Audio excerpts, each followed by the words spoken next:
છેલ્લે આપણે જોયું હતું કે રાજા હરિશ્ચંદ્ર છે એ પોતાના રાજમહેલમાં આવે છે અને પ્રધાન એને ઉદાસ જોવે છે, એની પત્ની તારામતી ઉદાસ જોવે છે તો એમ કહે છે કે મહારાજ કેમ તમે ઉદાસ છો? ત્યારે રાજા હરિશ્ચંદ્ર એમ કહે છે કે મેં આજે આ મારું તમામ સંપત્તિ અને રાજ મેં દાનમાં આપી દીધું. આવી વાત કરે છે ત્યારે રાણીને અને પ્રધાનને બેને થોડું દુઃખ થાય છે, પણ એમ પ્રધાનને એમ કહે છે કે તું મારું એક કામ કરી, તો કે હું તમારા રાજમાં કે તમે મને રાખ્યો છે, અહીંયા હું પોષાણો છું, તમારા રાજનું અન્ન ખાધું છે, બોલો મહારાજ કે શું કામ છે? એ કે તો કે તારાને અને રોહિતને એના મોસાળ એના પિયર મૂકીએ તું, જેથી કરી અને હું તો ગમે ત્યાં રજડી અને મારો પેટ ગુજારો કરી લઈશ. આ લોકોને કે નહીં આ તડકો ટાઈટ રખડવું આ બધું સહન કરી શકે, એટલે તો આ બેને મૂકીએ. ત્યારે રાજા હરિશ્ચંદ્રની પત્ની તારામતી શું કહે છે કે નાથી કે મારે ક્યાંય જવું નથી, હે પ્રભુ કે મારે તમારા ભેગું જવું છે, તમારા દુઃખે દુઃખી અને તમારા સુખે સુખી. પણ રાજા ના પાડે છે કે નહીં, આ આકાશમાં જે દુઃખનું વાદળ ચડ્યું છે ને એ કાલે સવારે આખું થઈ જાય અને સૂરજના દર્શન થાય, કાલે મને સૂરજ દેખાય પછી હું તમને બેને લઈ જાય. તે રાણી ના પાડે છે કે નહીં મારે ક્યાંય નથી જવું અને તમે જ્યાં જાઓ ત્યાં જ મારે આવવું છે.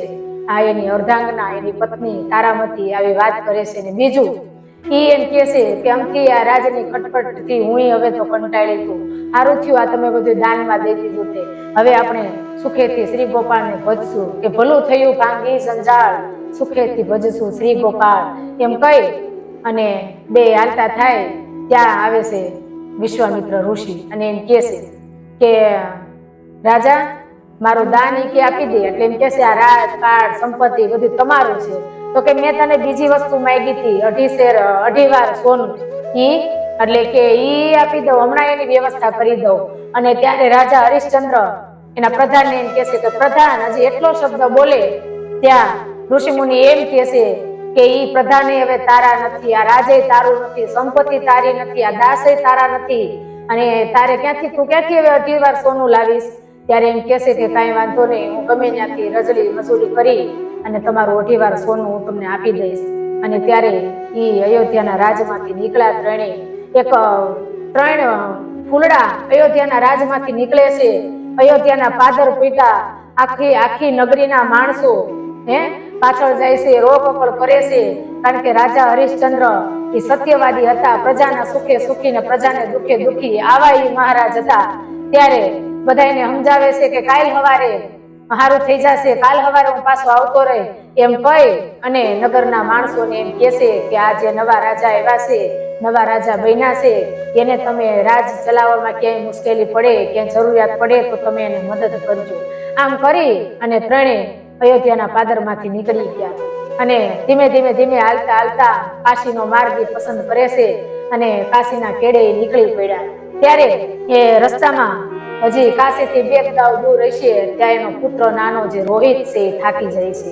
એ થાકી ગયો, એ કે બા માં મને ભૂખ લાગી છે, હું થાકી ગયો, મારાથી હલાતું નથી, કારણ કે આ તો રાજનું ફૂલડું હતું. એને કોઈ દી તાડ તડકા હાલવાનું, આવા કાકરા વગડાના મારક આવું કોઈ દી એને જોયું નહોતું, સહન કર્યું નહોતું. એ થાકી જાય છે ત્યારે એમ કહે છે કે બેટા હમણાં આવી જાય, હમણાં જો આ ગામ નજીક જ દેખાય છે, હમણાં ગામ આવી જાય એમ કહે છે. અને ત્રણેય આવ્યા કાશીની બજારમાં. હજી કાશીમાં પૂગ્યા ત્યાં વિશ્વામિત્ર ઋષિ ત્યાં પૂગી જાય છે અને એમ કહે છે કે મારું 2.5 વાર હોનું લાય. ત્યારે રાજા હરિશ્ચંદ્ર મૂંઝાય છે કે હવે મારે કરવું હું, ક્યાંથી મારે 2.5 વાર હોનું લાવું? બહુ વિવેક વિનયથી વાત કરે છે, શાંતિથી વાત કરે છે કે હું તમારું 2.5 વાર હોનું દઈ દઈશ, હું મજૂરી કરી પૈસા કમાઈ અને એને હું હોનું લઈ અને હું તમને દઈ દઈશ. ત્યારે એની પત્ની જે તારામતી છે એને વિચાર આવે છે કે હે મહારાજ હું તમારી છું, મારા ઉપર તમારો હક છે, અધિકાર છે, તો હું એમ કહું છું કે તમે મને અહીંયા વેચી દો અને એના જે પૈસા આવે એનું તમે આને જે બાકી છે 2.5 વાર હોનું એ તમે આપી દો. ત્યારે એને રાજા હરિશ્ચંદ્રને મન નથી થતું, એક ઘાસકો પડે છે કે મારે શું કરવું એમ.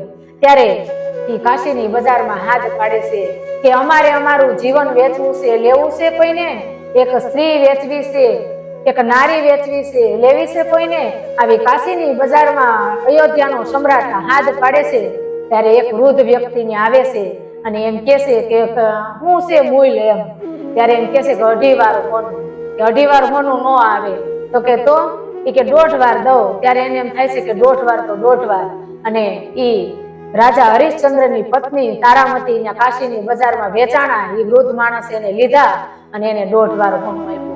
એ 1.5 વાર હોનું એ ઋષિ વિશ્વામિત્રને આપી દેશે અને એમ કહેશે કે 1 વાર હોનું હવે તમારું બાકી રહ્યું, હું તમને આપી દઈશ. પણ જેનો પુત્ર નાનો રોહિત હતો, એની માને ઓલા વૃદ્ધ વ્યક્તિ લઈને હાલતા થાય છે, ત્યારે પુત્ર રોવા માંડે છે અને ઓલી બાઈ એમ કહેશે, તારામતી એમ કહેશે કે મને મારા દીકરાને લઈ લેવા દો. તો કે એને એમ મૂળ એની કિંમત નથી મેં દીધી, તો કે એની કિંમત અમારે જોતી નથી, પણ મારા દીકરાને તમે મારો ભેગો રહેવા દો અને એ બટકું રોટલો ખાહે અને મારા ભેગો રહે.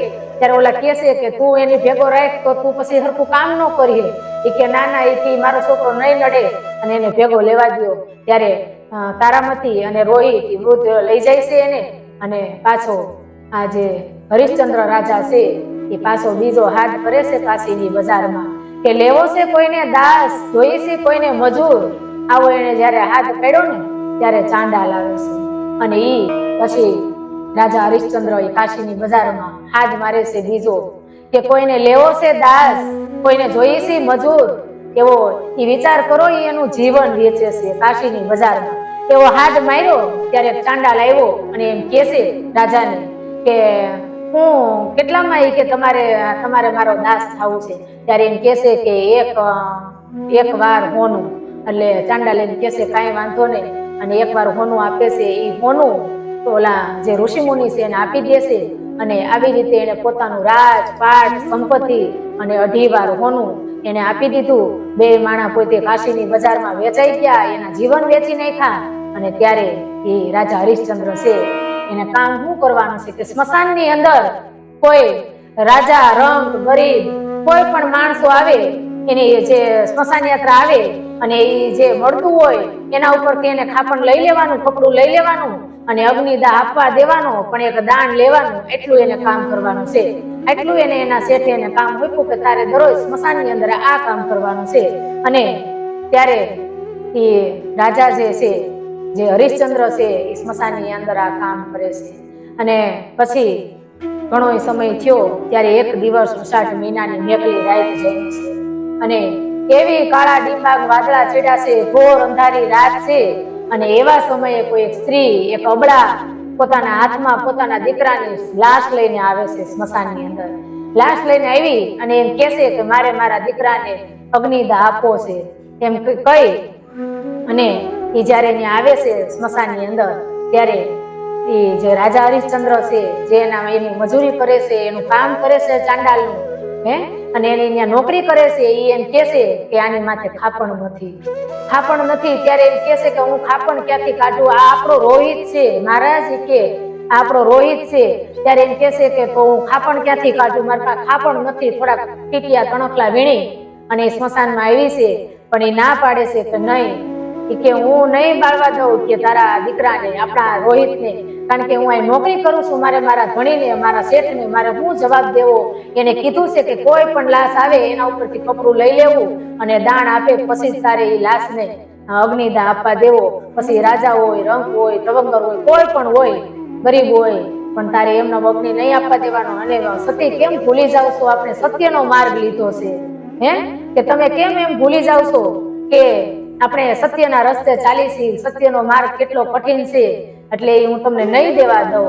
ત્યારે એટલું બધું એને થાય છે. ત્યારે એ ગીત દ્વારા એ સ્મશાનની અંદર, સુનસાન સ્મશાન, ઘોર અંધારી રાત, અને એ અયોધ્યાની મહારાણી તારામતી એમ કહેશે કે આપણે એક ગીત ગાઈને કહેશે કે તમે એક દી રાજા હતા, કોકના સુખે સુખી, દુખે દુખી, થોડીક તમારામાં દયા ભાવના લાગણી હતી, તમે દાન દેતા હતા, તો ભલે તમારો ધણી રહ્યો, શેઠ રહ્યો, એટલી તો એનામાં દયા ભાવ લાગણી હશે કે નહીં? તો કહેશે નહીં. એ કે એમ તો હું તમને નહીં જ કેવડું કરવા દઉં. ત્યારે એ ના પાડે છે. પણ જ્યારે આપણે સાચા હોય ત્યારે આપણે અંતરથી પોકાર કરી. હું તમને એક વાત કહું તો એક વૃક્ષ ઉપર એક ઓલો ને ઓલી બેઠા હતા. ઉદાહરણ તમને આપું તો એ ઓલો ને ઓલી વૃક્ષ ઉપર બેઠા હતા, એને ભૂખ લાગી હતી. ત્યારે ઓલી ઓલાને એમ કહેશે કે હાલો આપણે ક્યાંક ઉડી જઈ અને થોડુંક ક્યાંકથી ચણિયાઈ દાણા લઈ આવી તો આપણું પેટ ભરાઈ જાય. ત્યારે ઉડવાની તૈયારી કરે છે તો એ ઉપર બાજ છે. એટલે એને એમ થાય છે કે ઈ ચકર ચકર ચકડોળે ચડ્યું છે અને જો ઉપર જાવું તો ઈ આપણને ખાઈ લે.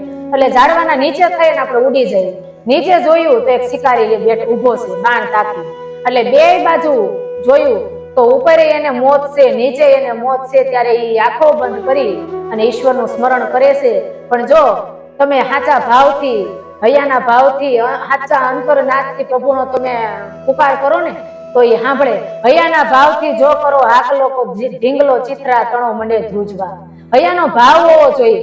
એને હૈયાના ભાવથી પ્રભુ એને થયો 5 મિનિટની જિંદગી છે, 2-5 ભગવાનના નામ લઈ લઈ અને એને 2-5 ભગવાનના નામ લીધા. થયું એવું કે શિકારીને પગમાંથી સાપ આપ્યો એટલે ડંસ દીધો, જે બાણ તીર તાકેલું હતું એ હાથમાંથી છૂટ્યું અને બાજને લઈ ગયું. વિચાર કરો, એને ઉપર નીચે 2 મોત હતું, 2 મોત ટળી ગયું. તો આ ભાવ હોવો જોઈએ. ત્યારે આ સ્મશાનની અંદર તારામતી છે એ પછી મૂંગી મૌન થઈ જાય છે કે હવે મારે શું કરવું.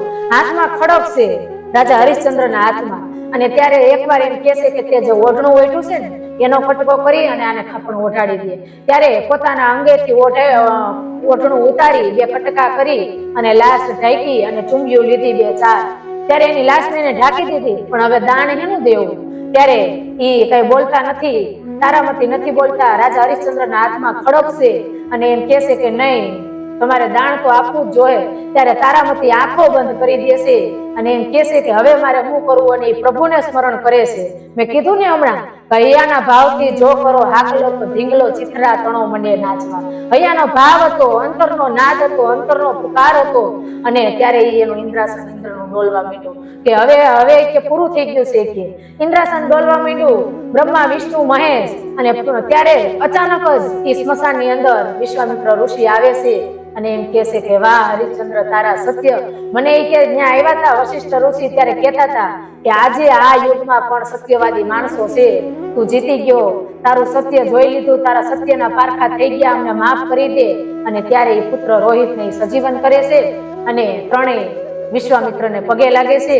ત્યારે વિશ્વામિત્ર એમ કહે છે કે તમે માગો. રાજા હરિશ્ચંદ્રને એમ કહે છે કે તમારે જે જોઈએ માગો, આજે મારી કૃપા દ્રષ્ટિ તમારા ઉપર છે.